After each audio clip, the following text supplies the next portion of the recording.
Next slide. There we go. Okay, so on day 2 we have the expanse of separating waters above and water below. So we have sea and sky. What happens on day 5?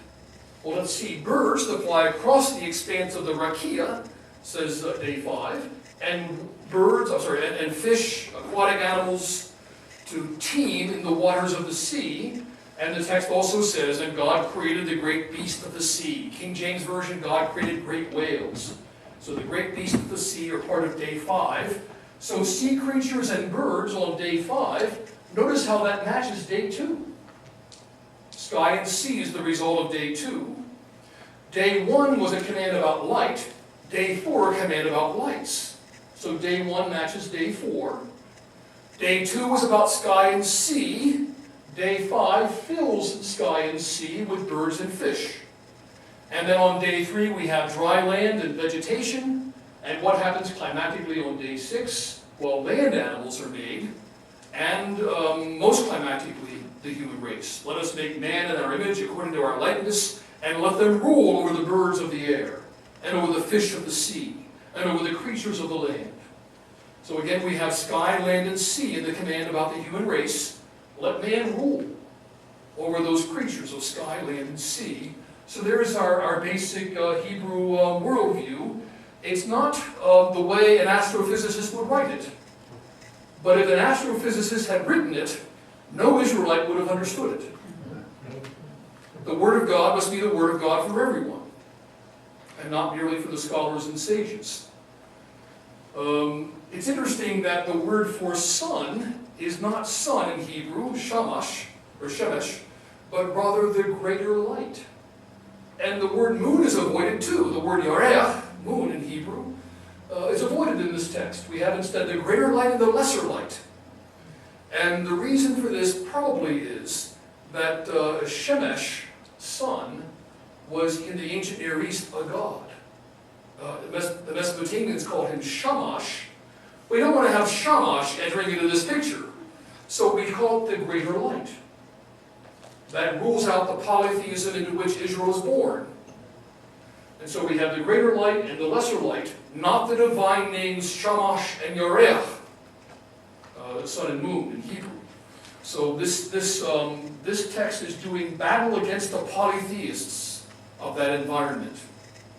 One further note, if this text had been scientifically precise by our standards, would the moon have been called the lesser light?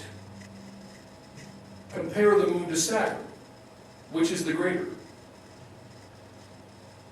Well, Saturn. Jupiter. Okay. John Calvin's commentary on Genesis points out that Moses speaks in common language. In Calvin's day, before Galileo, before telescopes, it was well known that Jupiter and Saturn were brighter lights, bigger lights than the moon. But Moses, Calvin says, is writing for the common Israelite, not writing for the scholars and sages and astronomers. So the moon is the lesser light. Saturn and Jupiter are greater lights than that. And so notice the literary correspondence then. So we have various word patterns then. We've got the announcement, the command, the report, the naming, the valuing, the time reference, evening and morning, one day.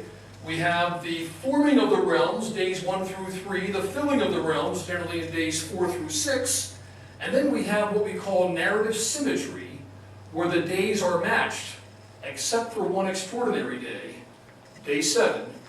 Day 7 has no companion, and that's because it's the Lord's day, the day of divine rest, the day of divine worship. No other day matches it.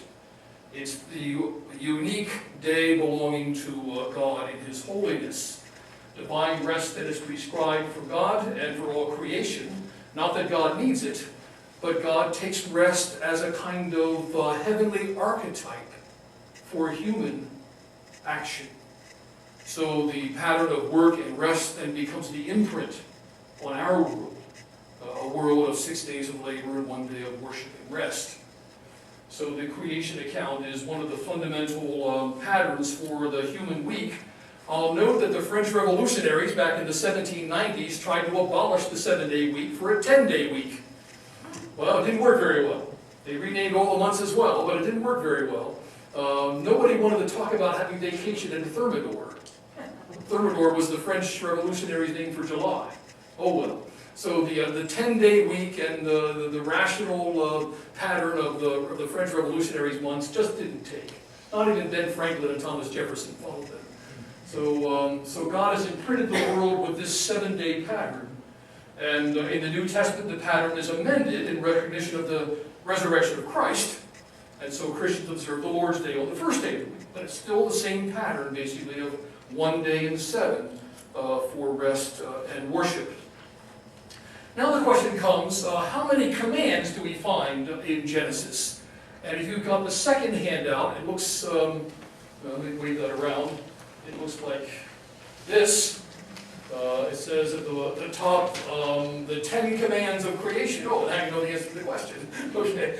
The 10 commands of creation. Notice there's one command on day 1, let there be light. There's one command on day 2, let there be an expanse, the rakia. There are 2 commands on day 3.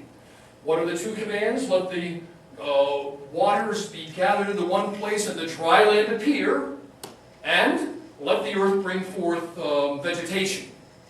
So the dry land, the vegetation are the 2 commands of day 3. And so our pattern of announcement and command and report and naming and result, all those elements that we saw in that first word pattern, most of them appear twice on day 3. Now when you repeat a pattern, and you're a writer, probably you want to emphasize that pattern. So which is the most important day so far? Day 3. Yeah, we have the pattern twice. We have 2 commands, 2 results, 2 reports, and then we end with a time reference, evening and morning, a 3rd day. And then we move to day 4, let there be lights, 1 command on that day. We have day 5, which is a single command, and on day 6, there are 4 commands. Let's see, I have them here. Somewhere I've got them. Yes, let the land produce living creatures, there's command number 7. Let us make man in our image, that's command number 8. Be fruitful and increase in number, and rule over the earth and subdue it. That's command number 9. And command number 10, every seed-bearing plant I give you for food. All of these are introduced with the same Hebrew phrase, vayomer. Vayomer means, and he said. There are 10 vayomers in Genesis 1. Now, in the first 3 days, which was the more important day? Day 3. 2 vayomers, 2 divine speeches. What do we have in day 6? 4 vayomers, 4 divine speeches. And so this is the climactic day, according to our account, and that is the day of the human race. And further emphasizing the importance of this day, on all the other days, God steps back and says, hey, it's good. Tov. Good, in Hebrew. But on day 6, he says something more climactic. Tov me'od. Very good. When my Hebrew students do well, I say Tov. When my Hebrew students do very well, I say Tov me'od. Very good. Day 6 is Tov me'od. Very good. Everyone say Tov. Tov. You know that word already from Mazel Tov, which means in Hebrew good luck. You say in a Jewish wedding, Mazel Tov. So there's that Tov word there, good. And so Tov me'od now, very good. So notice then that when we add up the numbers, we get 10 commands of creation.